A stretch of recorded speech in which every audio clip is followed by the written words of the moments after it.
бөтен дөньяга билгеле булган «Великолепный век» күркәм гасыр сериалын караучыларга һәм яратучыларга кайнар сәлам. Инде шушы сериалны белмәүчеләр дә бардыр бәлки. Сезгә дә кайнар сәламнар юллап калабыз.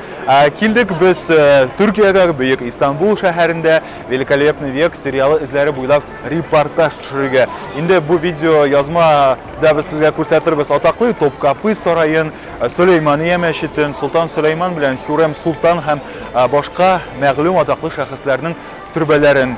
Кыскасы, кызыклы да, файдалы да сәяхәткә сезне дәшеп калабыз. Кузгалдык. Привет из Дубая. Мы любим Хюррем Султан. Великолепный век. Ура!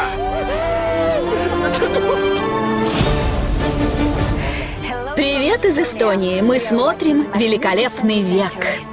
Привет из Рима. Мы смотрим «Великолепный век». Всем привет, я смотрю «Великолепный век». Я смотрю «Великолепный век».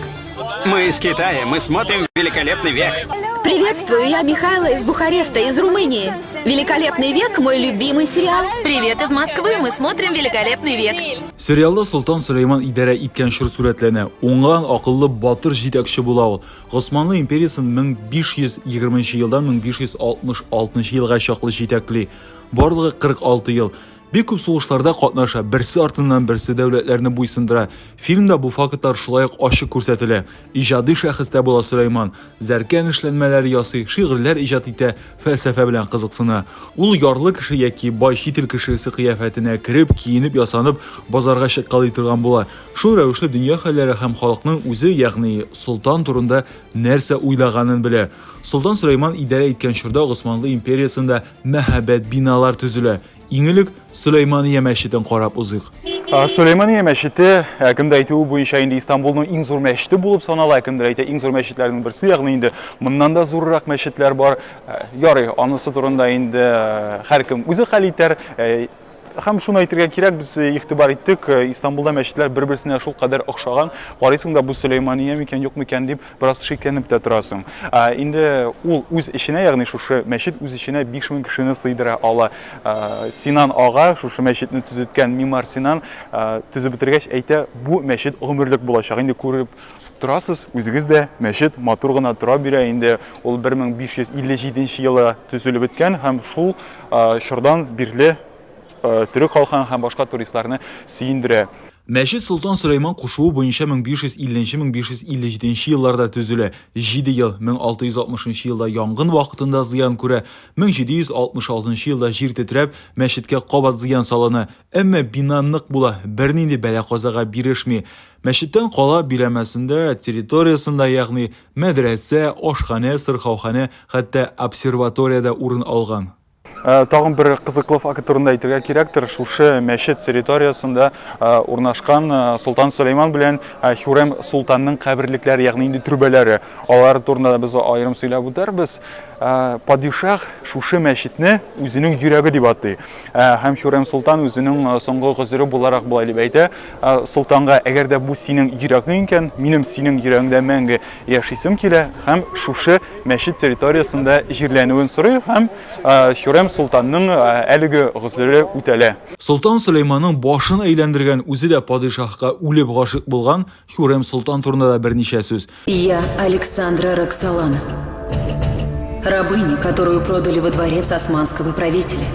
Бүгенге Украина территориясында туа. Яшь чагында аны Кырым татарлары урлап, Истанбулның кол базарына китереп саталар. Бәхеткә күрә ул Султан сараена эләгә. Үз исеме Роксолана була. Әмма Султан сараена эләккән хатын-кызларга башка исем бирү гадәте яшәп килә. Сөләйман Роксоланага Хюррем дигән исем бирә. Шатлык бүләк итүче дигәнне аңлата. 1534 елда Султан Сөләйман Хюрремга өйләнә. Шул рәвешле Роксолана Хасеки Султан статусына ия була. Султан Сөләйман төрбәсенә җиңел эләктек эләгүен. Биредә аның кызы Михримах Султан да җирләнгән. Башка туганнарында очратырга була. Султан Сөләйман кабере янына килеп дугада укыйлар. Мавзолейның югары катында күрәсездер берничә тәрәзә бар. Шуларның берсе өстендә кара тап әнә. Әйтүләренчә, ул Кәгъбәтулладан алынган кара ташның бер кисәге. Солтан Сөләйманның сөйгәне Хюррем кабере аерым төрбәдә урнашкан. Ерак түгел, берничә адым гына аерып тора үзләрен. Озак еллар төрекләр Хюррем урыс хатыны булган дип уйлый. Туристлар өчен мәгълүмат тактасында да шулай дип язылган була. Әмма 2019 елда Украина политиклары тарихи хакыйкатьне кайтарабыз дип Роксолананың Россиядән булуы турында мәгълүматны аның төрбәсе янындагы белешмә тактасыннан алдыруга ирешә. Менә шундый хәлләр. Сөләймания мәчетендә күзгә ташланган һәм аеруча зур кызыксыну уяткан әйберләрне күрсәтеп китик. Үзебезнең мәчетләрдә, ягъни инде Татарстанда тәһарәт алу урыннары бинаның эчендә урнашкан булса, биредә инде күргәнегезчә Сөләймания мәчетендә тәһарәт алу урыны тышкы якта урнашкан. Инде менә күреп тора аласыз, монда ирләр дә тәһарәт ала. Хәзер ачып күрсәтәм. Инде тәгәрмәчнең алып баручылары үзегез беләсез, бөтен нәрсәне үзләрендә сынап карыйлар. Шуңа күрә хәзер без дә монда тәһарәт алу тәртибен күрсәтербез. Менә монда ачабыз кранны. Су килә, ягъни инде бернинди үләп чыгарылган әйбер түгел. Суы бердә кайнар яки җылы дип әйтеп булмый, суы салкын. Ләкин бу инде бернинди киртә була алмый. Монда менә ирләр шулай ук аяк киемнәрен салып, аяк киемен салалар. Менә шушылай носкиларын салалар да, һәм инде аякларын менә монда куеп, инде күрә аласыз. Алар юа алалар. Менә шулай. Суы ул кадәр әйтәм бит, буз шикелле салкын түгел, ләкин тастымалны каян алырга буладыр анысы билгесез. Күрәсең инде үзең белән алып килергә кирәк була. Менә монда күрәсең эләргә, менә кешеләр костюмнарын да шушында эләләр һәм тастымалны да мөгаен шушында эләргә мөмкиндер. Хезмәттәшем һәм җан дустым Луиза Янсуар аеруча үз иткән хайваннар, мәчеләр адым саен биредә. Адәм затыннан куркып тормыйлар. Берсендә Солтан Сөләйман янына килеп, Синан ага мәчет төзелеше турында бөтенләй онытты дип әйтәләр. Билгеле падишаһның ачуы чыга һәм мәчет төзелешенә килеп, "Кая Синанның сабагын укытам" дигән максат белән шушында юнәлә. Килсә, дөрестән дә Синан ага бүгенге кальянны хәтерләткән бер әйбер тартып утыра. Ләкин шунысы гаҗәп, тартып утырса да бернинди тәмәке исе килми. Падишаһ ачуы килеп сорый. Һәм әйтә, менә синең шунда турында шулай дип сөйлиләр ди. Ләкин Синан ага аңлата. Аның кальян тартып, анда һавасы чыга торган була һәм шушы һава аша ул мәчет эчендә тавышның ничек яңгыраганын, ягъни акустиканы тикшергән була. Шул чак падишаһ канәгать кала, ачуы басыла, Синан ага үз эшен дәвам итә бирә. Сөләймания мәчетенең тагын бер үзенчәлеге игътибар итсәгез, люстраларда тәвә кошларның йомыркалары эленеп тора. Бу бердә юкка гына эшләнгән әйбер түгел, матурлык өчен дә түгел. Баксаң, алардан үрмәкүчләр яисә башка төрле бөҗәкләрдән, ягъни инде шушы йомырка аларны куркыта һәм үрмәкүчләрнең һәм бөҗәкләрнең изе дә булмый икән монда. Шуңа күрә сезгә лайфхак, әгәр дә сезне йортыгызда яисә фатирыгызда үрмәкүчләр бимазалап тора икән, тәвә кош йомыркасын аласыз да һәм җиңел генә алардан котыласыз. Тәвә кошлары дигәннән әллә кая еракка барасы түгел, әгәр дә сез Казанда яшисез икән, белүемчә Биектау районындагы Ямаширме авылында анда тәвә кошлары фермасы бар. Бу бернинди реклама түгел. Шунда барасыз да аласыз һәм бөтен мәсьәләне хәл итәсез.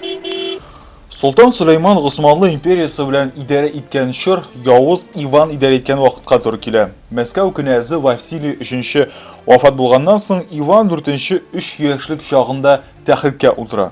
Сөләйман исә 25 яшендә султан була. Иван 4 Госманлы империясында ни нәрсә булганын игътибар белән күзәтә.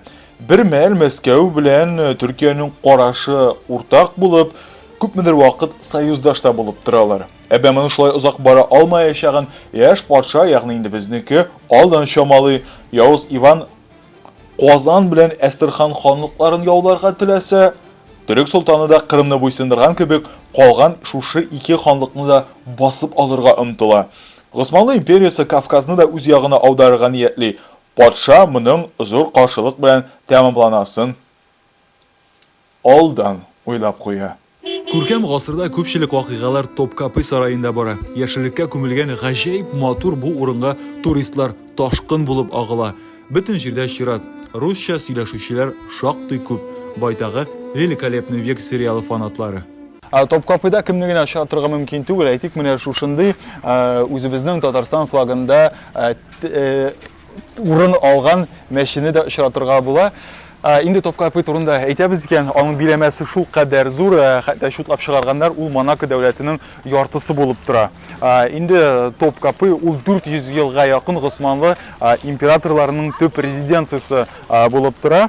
Топкапы исә үзе туп капкалар, ягъни пушечные ворота дип тәрҗемә ителә, чөнки Солтан сарайга кайткан һәм киткән чагында һәр вакыт туптан ата торган булалар икән. Инде күреп торасыз шундый гүзәллекне, бүген безгә һава торышы да елмаеп тора, кояш балкып тора, шуңа күрә без сезгә мондагы бөтен гүзәллекне ничек барын эчкәлекләре белән күрсәтә алабыз. Топкапы 1465 елдан башлап 1854 елга чаклы Госманлы императорларының резиденциясе буларак эшли. Комплекс 4 өлешкә бүленгән, 4 ишек алды дисәк тә була.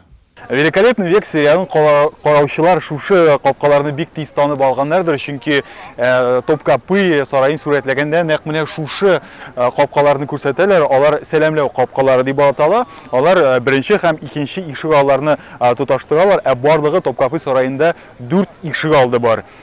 Шунысы да мәгълүм, бу капкалар аша бары тик солтан гына аткатланып уза алган, чөнки башка кешеләр тәпи-тәпи, ягъни җәяү генә атлап шушы капкалар аша икенче ишек алдын атыйлар диван мәйданы дип, чөнки анда илнең төп хакимиятенә ия булган диван урнашкан булган һәм шунда ук дәүләт күләмендәге төрле чаралар узган, яңа солтанны тәхеткә утырту дисеңме, милли чаралар, милли бәйрәмнәр, алар барысы да шушы икенче ишек алдында узган. Икенче ишек алдында ашхана да урнашкан була. Менә шундый зур савытларда тәмле-тәмле сый-нигъмәт әзерләгәннәр.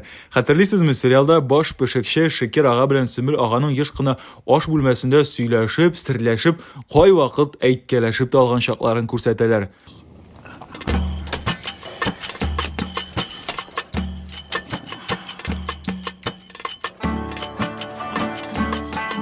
Султан Сулейман хан хазретлери! Повелитель, помилуйте мою душу, повелитель, повелитель.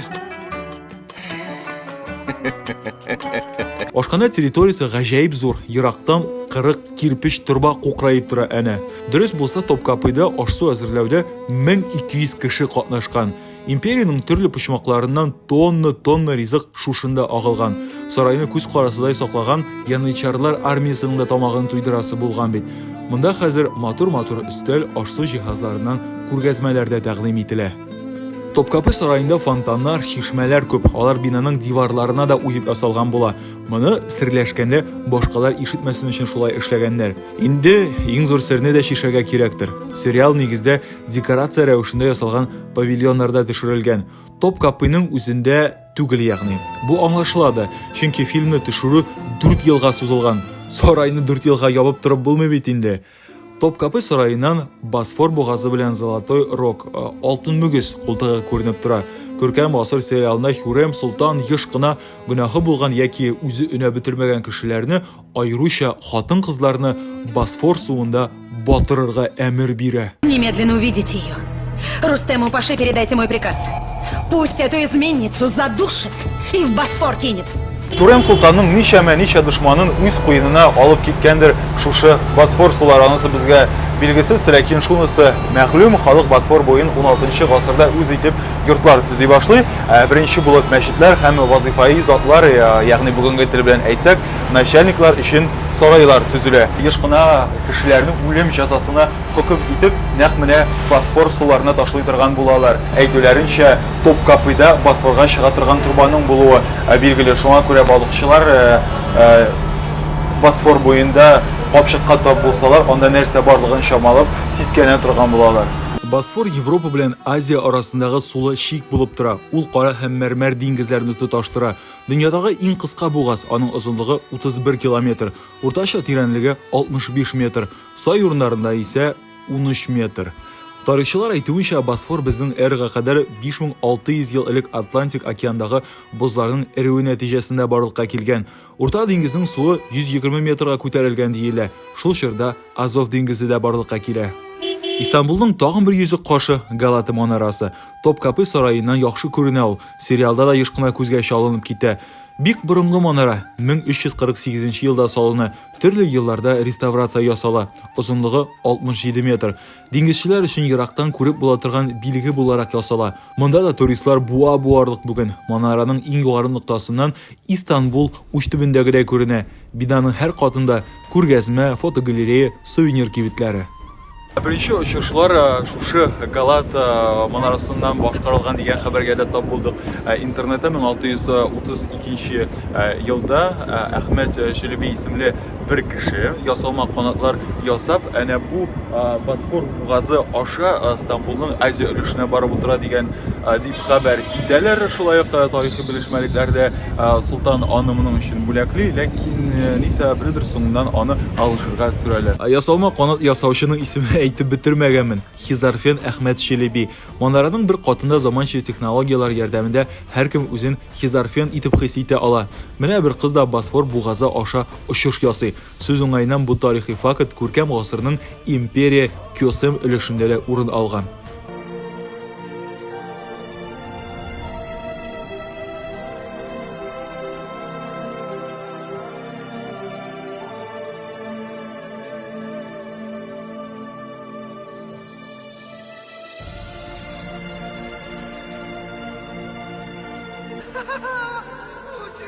Я лечу! Что это такое? Что за чудо? Где такое видно, а? Человек летит. Это просто невозможно. Казанны Явыз Иван барыбызга да мәгълүм булганча 1552 елда яулап ала. 4 елдан Әстерхан ханлыгында, соңыннан руслар Төньяк Кавказ ягына да аяк баса. Бу җирләр ул вакытта Госманлы империясы йогынтысында була. Рус армиясы Кырым далаларына барып җитүгә Солтан Сөләйманның Иван патша Кырым ярым утравында басып алырга мөмкин дип эче пыша. Шул чак Солтан куе кызыл кәгазьгә алтын хәрефләр белән төшерелгән хат җибәрә. Ул Явыз Иванны зирә һәм уңыш елмаючан җитәкче дип атап, уңышның көннәрдән бер көнне елмайудан туктарга мөмкин булуына ишарә итә. Кырым Россиягә ахыр чиктә Әби патша заманында кушыла. Бу хактагы манифест 1783 елда дөнья күрә. 9 айдан соң гына төрек солтаны Кырымның Россиянеке икәнлеген таный. Икенче тапкыр Кырым Россиягә инде үзегез дә белеп торасыз, 2014 елда кушыла. Бу вакытта дәүләтләр белән патшалар да, солтаннар да идарә итми. Хәер, бу инде бөтенләй башка тарих. Солтан Сөләйманның өлкән улы Шаһзадә Мустафа һәм аның әнисе Маһидевранның төрбәләрен күрер өчен Бурсага юл тоттык. Иртәнге 5-тә торып, 7:30-да диңгез портыннан паромда кузгалып киттек. Мәрмәр диңгез дулкыннарында чайкала 2 сәгать дигәндә яшеллеккә күмелгән Бурсага килеп җиттек. Мин аны кичкенә генә бер шәһәр дип уйлап йөри идем. Баксаң, монда 3 миллион кеше яши. 2,5 Казан кадәр дигән сүз бит бу. Метрода эшләп килә, әмма ул бездәге кебек җир астыннан түгел, җир өстеннән йөри. Безнеңчә трамвай була торгандыр. Бүген тәгәрмәч Төркиянең Бурса шәһәрендә, ул Википедияда язылган. Ой, син. О, син шәһәрсең монда.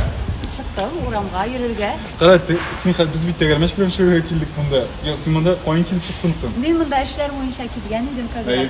Төрбәгә. Әйе. Без бит монда инде менә Айгөл бүлдерде, төшергә килдек Мустафа төрбәсен һәм аның анасы Маһидевранның төрбәсен. Әйдә безнең белән барасыңмы? Әйе. Әйдә. Бурсада татар кызы Минтимер Шәрип улы Шәмиевның якташы Актаныш кызы Айгөл Закированы очратырбыз дип кем уйлаган бит. Казанда журналистика факультетын тәмамлаган. Оста журналист. Күпме гаделсез сансыз җитәкченең тетмәсен тетеп, күпме кешегә файда китерде үзенең каләме белән. Шаһзадә Мустафа белән Маһидевран хатынның төрбәләре Мурадия дигән каберлекләр комплексында урнашкан. Монда Госманлы империясының башка атаклы җитәкчеләре дә җирләнгән. Айгөлнең монда беренче генә килүе түгел икән. Кунакларны еш кына Бурсаның шушы борынгы тарихи урынына алып киләм ди. Бу төрбәнең төзелү тарихы бик кызыклы, чөнки ул тиз арада гына төзелгән бер төрбә түгел, бик күп каршылыклар аша үткәннәр. Ник дигәндә, бу төрбәнең төзелешенә Солтан Сөләйман үзе аяк чалган булган. Эш шунда ки, Эдерне шәһәрендә Мустафа үлгәннән соң Солтан Сөләйманга каршы чыгучылар бик күбәйгән һәм шуның аркасында Солтан Сөләйман Маһидевранны, Мустафаның әнисен, аларны хуплауда, аларга финанс ярдәме күрсәтүдә гаепләп, Маһидевранның акчаларын кискән. Һәм шуның аркасында Маһидевранның улы хөрмәтенә төзетә башлаган бу төрбәсе, төрбәсенең төзелешләре тукталып калган. Төрбә тулысынча 1573 елда гына төзелеп беткән дип языла менә мәгълүмат тактасында да. Моны Солтан Сөләйман үлгәннән соң тәхеткә килгән улы Сәлим төзетеп бетергән һәм Солтан Сөләйман үлгәннән соң Маһидевранның Солтан Сөләйман тарафыннан киселгән акчаларын да киридән торгызган, киридән түләүне оештырган. Мустафаның искиткеч көчле булуы турында сөйлиләр, хәтта төрекләр үзләре дә. Әгәр дә Солтан Сөләйман Мустафаны үтертмәгән булса иде, ул вакытта Төркиянең бүгенге дөньяда сәяси яктан, территориаль яктан караганда, бәлки Америка белән чагыштырырлык, Россия белән чагыштырырлык шундый көчле бер дәүләт була алыр иде. Бәлки аңа тиңдәше булмаган бер дәүләт була алыр иде дип фаразлыйлар төрекләр. Мустафаның үлеме нәрсә аркасында булган дигән сорауга җавап бирсәк, бәлки фильмны карамаучылар да бардыр. Бу беренче чиратта белүебезчә Хюррем Султанның үз балаларын тәхеткә куясы килгән һәм шуңа күрә ул Мустафа Маһидевраннан туган бала бит инде. Михримах Хюррем Султанның кызы һәм Хюррем Султан үзе бер тактика уйлап табалар, бер алым. Булар Солтан Сөләйманның иң зур дошманы Иран шахы Тахмас шах исеменә хат язалар үзләре Михримах белән Хюррем. Бу хатта янәсе бу хатны Мустафа язган дип алдашалар инде. Мустафа исеменнән языла инде бу хат. Һәм монда төрле ялган информацияләр, ялган мәгълүматлар языла. Әйдә берләшәбез, Солтан Сөләйманны тәхеттән төшерәбез. Шуннан соң Мустафаның мөхрен урлыйлар һәм шушы хат астына мөхр куялар. Чөнки мөхр булдымы бу инде иң зур дәлил дигән сүз Мустафаның үзенең язуы турында бу хатны. Шуннан соң инде Солтан Сөләйман улының куштырнаклар эчендә алсак хыянәтен кичерә алмыйча аны үтерергә карар бирә. Үтерүнең үзенә килгән очракта, чираттагы бер сугышка барган вакытта Солтан Сөләйман Мустафаны да чакырттырып китерттерә һәм Мустафа ярдәм итәргә килгән вакытта аны үзенең чатырына чакырып кертә һәм әлбәттә инде Мустафаның килүен бу чатырда Солтан Сөләйман гына түгел, 7 җәллат та көткән була. Җәллат инде ул русча әйтсәк палач. Алар монда принципиаль рәвештә телсез җәллатлар сайланган, чөнки сөйләшә белми торган, сөйләшә алмый торган, чөнки аңлавыгызча ниндидер мәгълүматның кешегә сөйләнмәячәгенә 100% гарантия булуы мөһим булган. Һәм шул ягыда бар, менә Султан каныннан булган кешеләр, ягъни туганнары, балалары канын актырып үтерергә ярамаган аларны. Аларның каннары агарга тиеш булмаган үтерелгән очракта һәм бу инде мәсәлән башын кисү керә анда. Шуңа күрә Мустафаны буып үтерергә, канын актырмыйча гына буып үтерергә дигән карар алынган булган. Сулыш алган вакытта да сизелә бер үзенчәлекле ис бар, төрбә исе. Һәм монда Мустафа үзе генә түгел, һәм менә монда кечкенә генә тагын бер каберлек бар һәм аның аңлавымча язуы юк. Төрекләрдән сорашкан вакытта алар шулай дип аңлаталар: Мустафа үлгәннән соң Мустафаның 7 яшьлек улын да үтертергән Сөләйман. Ни өчен үтертергән? Киләчәктә менә шушы Мустафаны нык яраткан кешеләр шушы аның 7 яшьлек улы янына җыелып, тупланып Сөләйманны тәхетеннән бәреп төшермәсеннәр өчен. Чөнки чынлап та ышанылмас хәл, менә төрекләр Ататөркне ничек яратсалар, ул вакытларда Мустафаны да шулай яратканнар дип фаразларга мөмкин. Османлы тарихында үлгән кешеләргә мәрсияләр атап язу бик мәшһүр булган. Мәрсияләрне аны татар әдәбияты дәресләрендә без дә укыган идек инде. Һәм Османлы тарихында иң күп мәрсия язылган кеше ул шушы Мустафа. Айгөл, түрік халқының шушы көркем ғасыр великолепный век сериалына ниндирәк мөнәсәбәттәр дип әйтимсең, чөнки интернетта язылган, янәсе бу сериал чыккач бик күп хатлар килгән, янәсе анда тәнкыйтьләгәннәр кино төшерүчеләрне, теге факт дөрес түгел, мондый киемнәр кимәгәннәр, ягъни инде тәнкыйтьләүчеләр дә бик күп һәм шул хакта мактаучылар да. Бу инде без теге Россиядән яшәп ишетеп кенә беләбез, ә менә син инде түрек халкының яшәешен белгән кеше буларак бу сорауга ничек дип җавап бирер идең? Ну, дөресен генә әйткәндә, минем бөтен төрекләр белән дә сөйләшеп чыкмам, шуңа күрә аларның фикерләрен бөтенесен дә җыеп әйтә алмыйм, ләкин минем танышларым арасында бу мөхтәшәм йөзелне әле дә кабат-кабат караучылар бар. Чөнки алар өчен Усманлы заманы тарих яктан бик әһәмиятле чор. Алар әлбәттә бу экранлаштырылган тарихны кабат-кабат караудан да туймыйлар дип әйтегендә. Әлбәттә әйтәләр. Мәсәлән, анда хәтерлисездер шундый эпизод бар, кайчан басып торасың гаремда һәм Султан Сөләйман үтеп киткән вакытта Хөррәм егылып китә, аңын югалта һәм Сөләйман дип кычкыра да аңын югалта. Шундый эпизод бар. Аннан соң Сөләйман аны кулына ала һәм үлә бит инде. Менә төрекләр әйтәләр инде, мондый хәл булырга мөмкин түгел дип. Чөнки гаремдагы алайтырып кызларны тизеп бастырып, алайтырып теге смотрлар үткәрмәгәннәр дигән шикелле инде. Ансы инде теге беразына мәхәббәт арттырып җибәрү дип әйтик инде. Мустафа үтерелгән сериядән соң шушы Мустафаның төрбәсе янына бик озын чират җыелган. Хәтта чит илләрдән дә килүчеләр булган диләр. Бөтен халык шушында аның зияратына диләр инде төрекләр, ягъни искә алырга шушында килгән. Шулай да ни өчен Сөләйман бер тапкыр да Россиягә һөҗүм белән бармый? Беренчедән, аның башка төрле сугышлар белән башы каткан була. Башта Көнбатышта, Венгрия, Родос, Венеция белән, соңыннан Көнчыгышта Иран белән сугыш алып бара. Әнә бит Айгөл сөйләгән иде Тахмас шах турында хәтерләсәгез. Үзенең вассалларына булышыр өчен бу очракта Кырым турында сүз бара. Яхшы әзерлекле өстәмә гаскәр кирәк була. Өстәвенә Россия Ирак урнашкан була. Әгәр шикләр якынрак булса, бәлки хәлләр башка борылыш алган булыр иде.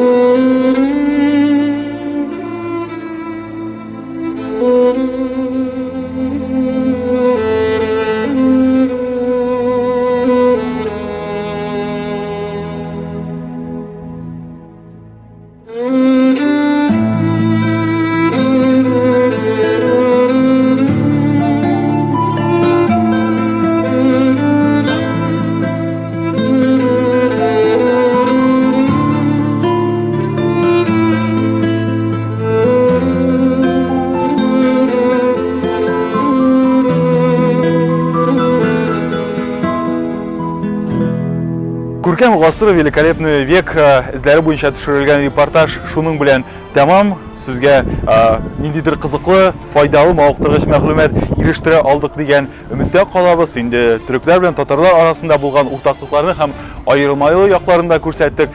Киләсе очрашуыбыз булыр Алла бирсә Татарстанда, чөнки безнең төп максатыбыз билгеле татар авылларын күрсәтү. Шуңа күрә без киләсе авылга юл тотабыз. Кузгалдык.